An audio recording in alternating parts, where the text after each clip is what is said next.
Hoy en la mañanera, Luisa María Alcalde dice la eliminación del outsourcing traerá mejores salarios y utilidades.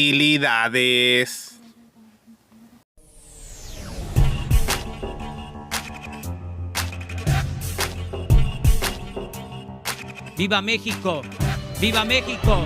¡Viva México! Así es, mis estimados amigos, hoy estamos a 23 de abril del año 2021 y aquí estamos con otra nota más para su canal Chido el Coto Político. Yo soy Ferras TV con otro video para el canal y bueno amigos, que tengan un excelente fin de semana.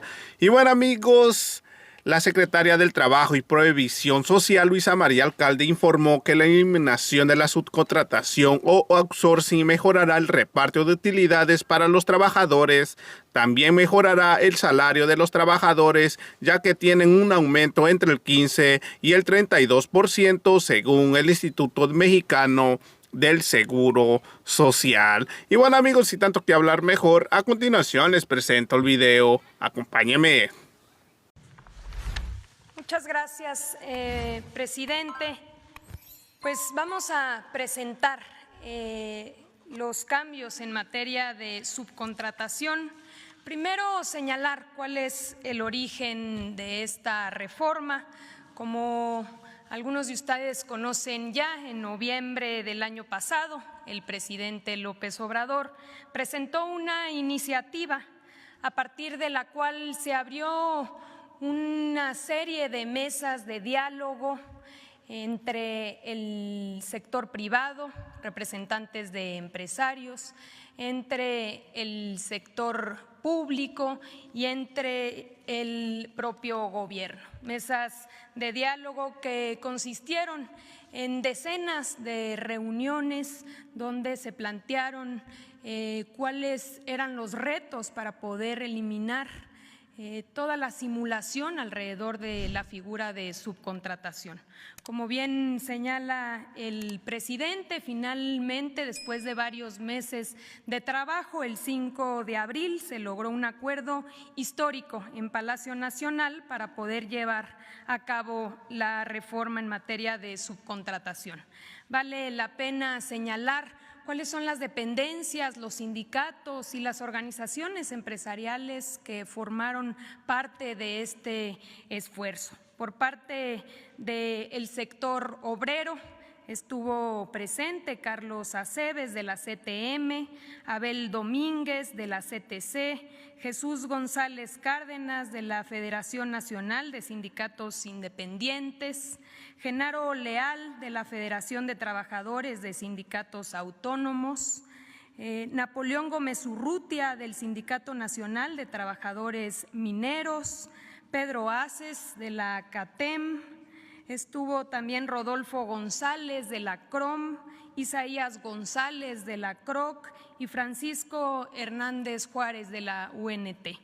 Por parte del sector privado, del sector empresarial, Carlos Salazar, aquí presente, presidente del Consejo Coordinador Empresarial, José Medina Mora de la Coparmex, José Manuel López Campos de Concanaco, Francisco Cervantes de Concamín y otros actores importantes que estuvieron formando parte de estas mesas de diálogo.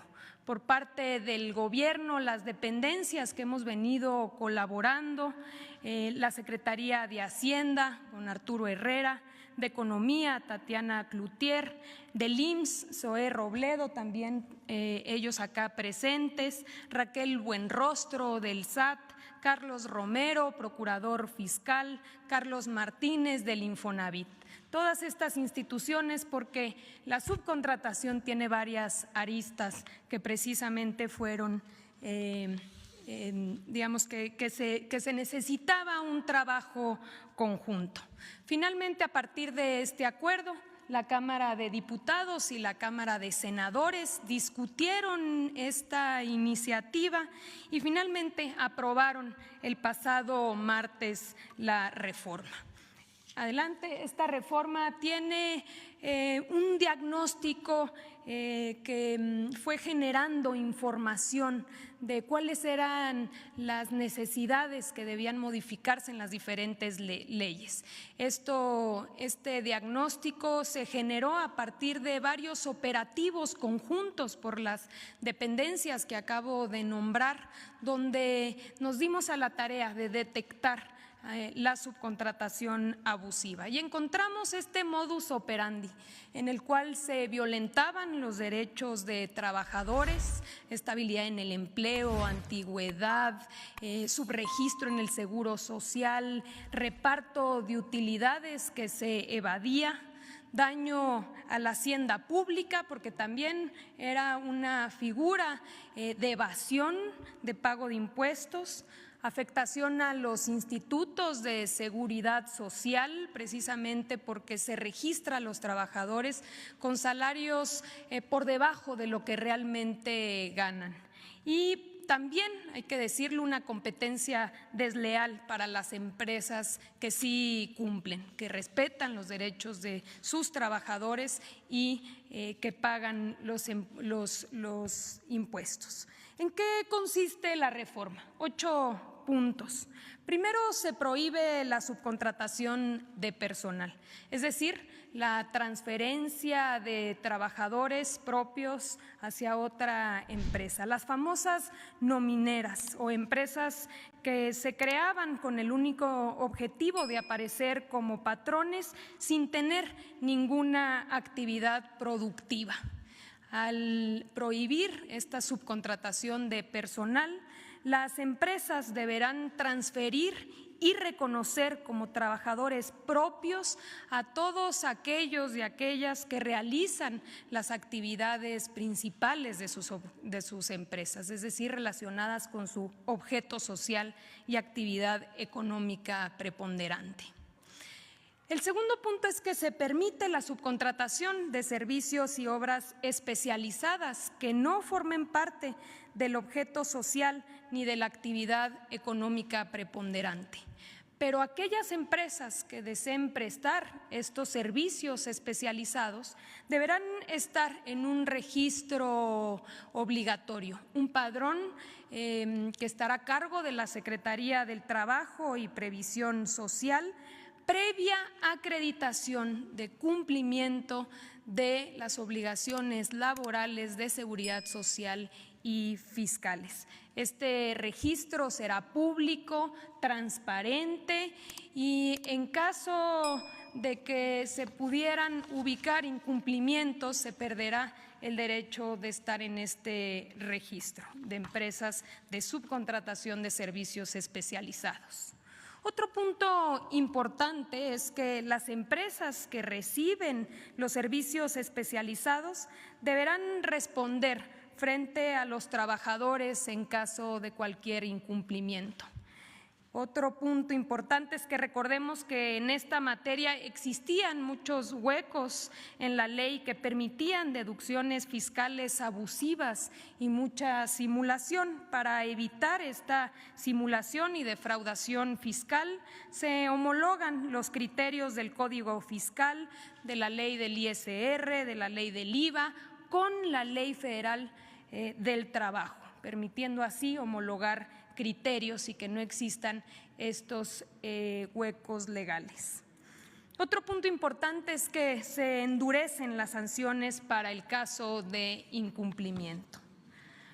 Los plazos para la implementación de esta reforma, ahora que ya fue aprobada en ambas cámaras, en los próximos días será publicada por el presidente y a partir de ahí inicia un plazo de 1 mes para que la Secretaría del Trabajo pueda emitir los lineamientos que regularán el registro. Por el otro lado, se cuenta con 90 días, 3 meses, para que las empresas puedan regularizarse. Hay que decir que este proceso en realidad ya inició. Incluso antes de que se aprobara la reforma, hay muchas empresas, más de 300,000 trabajadores que ya han sido reconocidos, que han sido transferidos y reconocidos como trabajadores propios. Incluso con datos del IMSS, estos registros tienen incrementos importantes en los salarios que van desde el 15 hasta el 32%. ¿Por qué? Porque ya se están registrando con los salarios reales. Entonces, se tienen 3 meses para hacer este reconocimiento y estas transferencias de trabajadores reconociéndolos como propios. Finalmente, cada 3 años las empresas tendrán que actualizar sus registros en la Secretaría del Trabajo.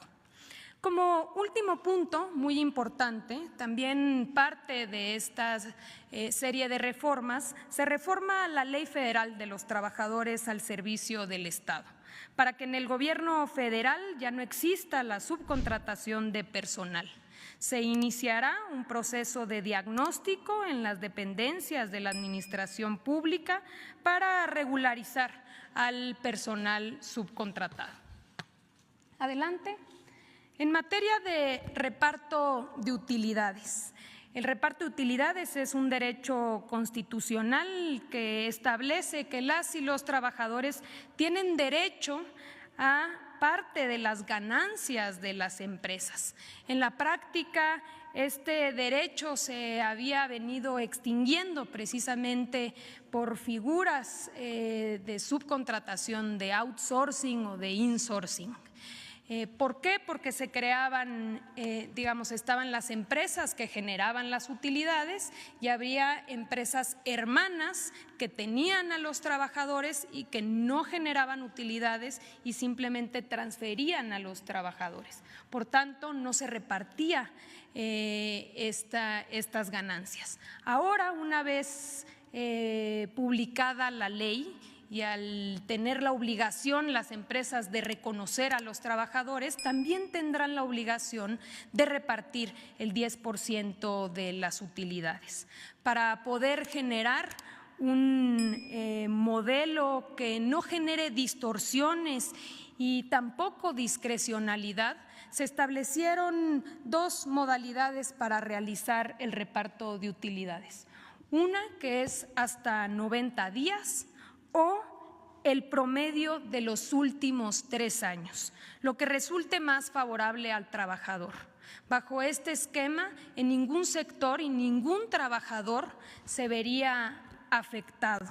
Aquellos sectores, por poner algunos ejemplos, el acerero o el minero, que históricamente habían recibido por encima y minas que reciben 150 hasta 200 días, seguirán recibiendo lo mismo porque no les aplicará el límite de 90 días.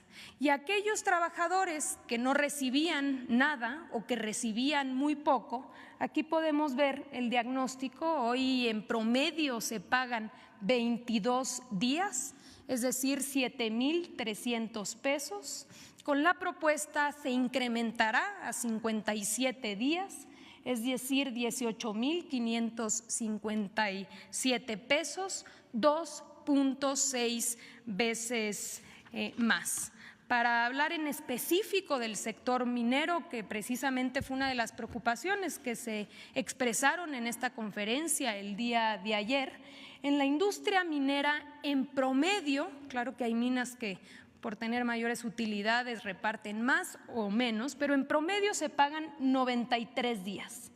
Con la propuesta se seguirá pagando los 93 días. Pero hay otros sectores como la industria alimentaria, por poner algunos ejemplos, que hoy en promedio pagan 52 días y que con la propuesta pagarán 86. O la fabricación de maquinaria y equipo, que hoy pagan 60 días en promedio y con la propuesta pagarán en promedio 80 días.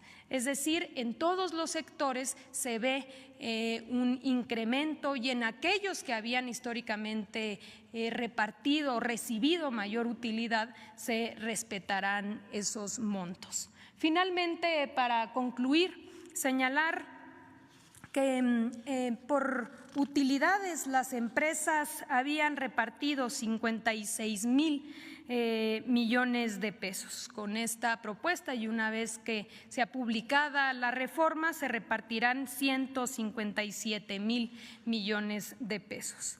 Es decir, un incremento de 100,000 millones de pesos que hoy recibirán los trabajadores producto de las utilidades y ganancias de las empresas. Así es, mis estimados amigos, como terminaron de ver el video de Luisa María Alcalde, señaló que aunque es un derecho constitucional el reparto de utilidades, se estaba instinto en varios trabajadores porque estaban contratados bajo la figura del outsourcing. Y bueno, amigos, hasta aquí llegamos con otra nota más para su canal Chido el Coto Político. Yo soy Ferras TV. No olviden suscribirse, compartir el video y regalarme su valioso like. Gracias.